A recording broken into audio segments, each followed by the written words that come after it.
Politically speaking as well, Chance has been involved in politics. His dad, I believe, worked for the mayor. He talked about this before as well. I came across an old interview that you guys did, though, with The Breakfast Club and Charlemagne, where you were both wearing social experiment jackets, which were dope, by the way. What do you remember about your interview with The Breakfast Club? I remember it was stupid early, and we were barely awake. I remember at one point, it's hard to even it's hard to remember exactly, but I remember talking about gangs or something at one point. Um, that's pretty much all I remember from that. That's it. Yeah. Why was there something that like really crazy that happened or something? No. Was Okay. there anything crazy? Not really. I do remember Charlemagne asking Chance if he knew about R. Kelly peeing on anybody, Oh my god. something to that effect, which for Charlemagne is like PG.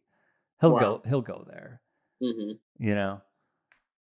So yeah, I didn't know if you had a if you had a memory from that show. I really don't. Yeah, the only memory I have is like a vague talking about gang culture, and I don't know that's pretty much all I remember. Isn't that also tiresome as a Chicago artist? Oh, definitely. I mean, especially in like the beginning of the mixtape days where everybody was like blaming Chief Keef for every Oh bad thing yeah. that happened in the city. It Oh was, man. bro, you guys got it all the way mixed up. Well, Maybe explain that's that. Explain that. Well, maybe that's even what we were talking about. I honestly don't remember if that's what it was, but no, I just remember like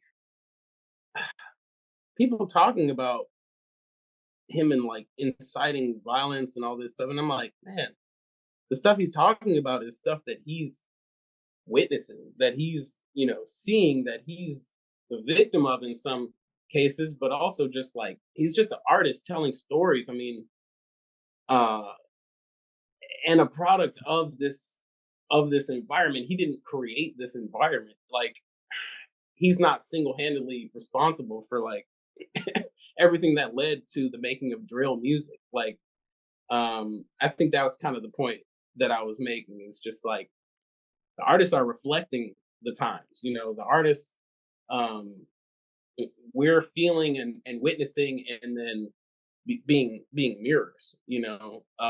So if anything, Chief Keef was teaching everybody something at that time. I agree.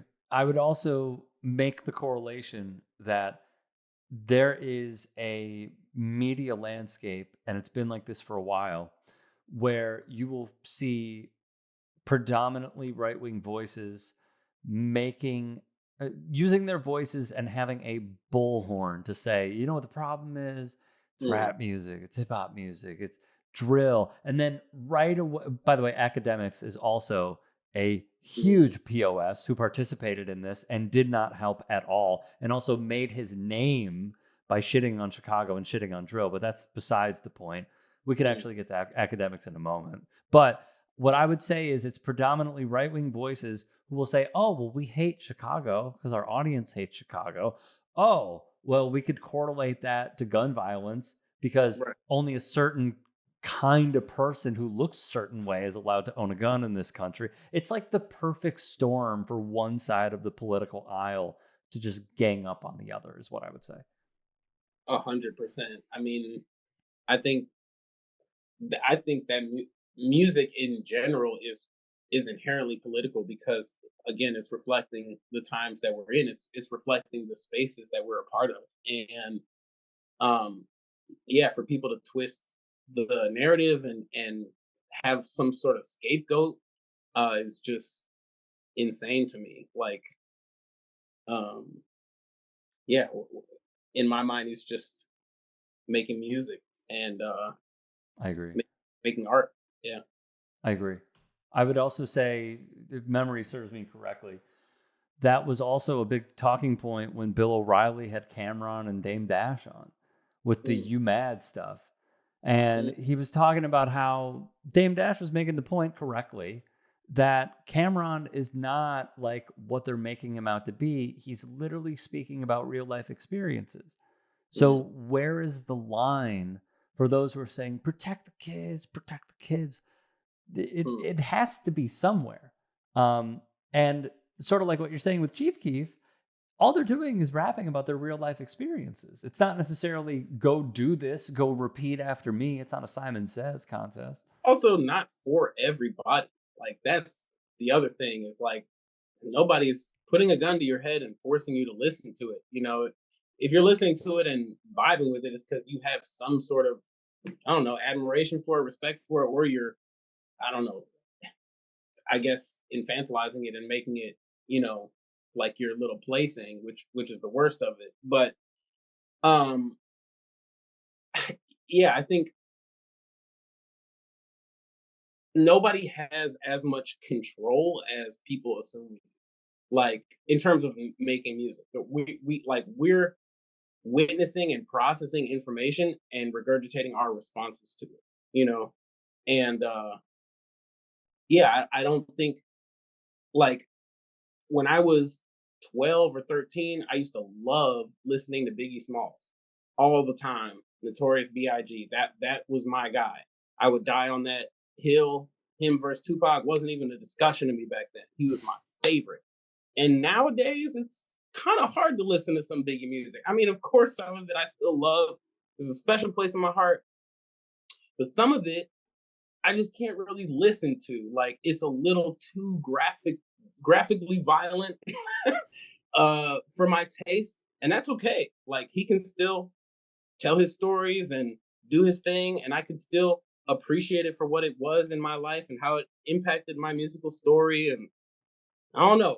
I had a Biggie pinky ring for a long time that I wore around everywhere.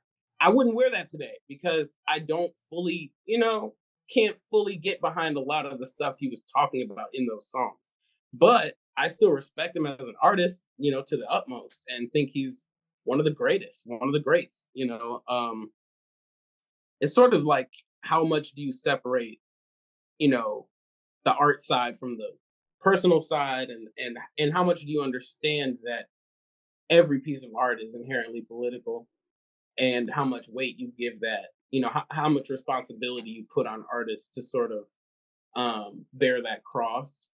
And I think everybody has a different like litmus test, as far as like, I need this artist to in every one of their songs, or like a Mac Miller make a song like fuck Trump. Like not every artist is going to make that song. eh, you know he just was compelled to tell the story that way, and to get his point across in that kind of way. So um yeah, I think everybody has a different way of processing their environments, processing the art that they're consuming, and ultimately we're all, yeah, products of the people around us, of the positions we were born into this capitalist society that we live in, that's literally engineered to keep people down. Um, so yeah, I think it's really, yeah, just backwards and unfair to like blame blame an artist like Biggie or Chief Keef. Agreed. Agreed completely. I mentioned Academics. What was his effect on the Chicago hip hop scene? I mean, I always just look at him as a goofy. Like I don't know, I just saw like Vic check him on some interview and was pretty much like, okay, that's On that. Complex. Like that's literally that's it. Somebody from somebody that I literally grew up with put him in his place in that moment, and I don't know. That's as much as I've thought about dude. Literally, I yeah, I never even really paid him any mind. Just he's just a troll in my mind. And then I saw the Vic thing, like a 30-second clip of that, and I was like, cool, done.